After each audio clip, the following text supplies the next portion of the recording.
What's up, y'all? Welcome back to the Never-Ending Drum Kit. In this episode, I'm going to be showing you how to make this Dariacore perk. Sounds like that. And it's a super process heavy one this time. So for our transient here, we have this sound.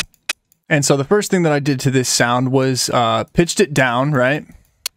So went from there down to there. I also changed the sample start time and length to kind of pick out my slice here, right? So just manipulating these two knobs, I got the section that I wanted, killed the tail on it a little bit, and then also went into this pre-computed effects panel, boosted it and clipped it, and ended up with this here, right? So then I went in and got another piece of Foley, and this is what the original sounded like, and changed it to that by just pitching it all the way up. And then I still had to go higher, so I changed my pitch range here and just manually shifted that even higher. Ended up with that. Again, boosted it and didn't clip it this time, and then just changed my sample start position there and length to get a nice little poppy piece. Then going into the processing on this Thuddy piece, I wanted to make it like a ring mod type sound, and I did that this time in a unique way with just super sharp EQ curves, right? So I did that, and then I put a reverb before it. And it's pretty subtle, but like if I turn it up,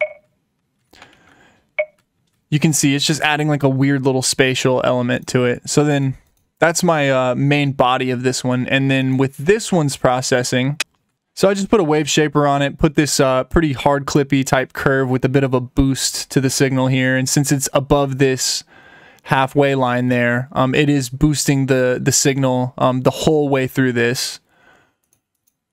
And then again, heavy EQing. And ended up with that. Then I ran it through some more effects here. I got another wave shaper, right? And that's the mix bus. So then I got a limiter on it.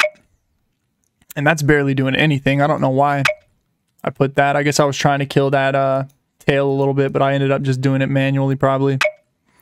Then a compressor, just gluing it together a bit. And then a hard clipper. And that gives you your final result, this. And that's going to be it for this one, y'all. So thank you for watching. And if you want to get this drum or any of the other drums in the kit, just go in the description below. And there's a link to this drum and the other drums in the kit. And also, before I finish, I've been thinking about doing a Dariacore drum kit / like sound kit or something, some kind of sample pack like that to sell. So if you'd be interested in getting something like that, just let me know in the comments so I can know whether or not I want to spend the time making that. So thank you for watching. Bye-bye.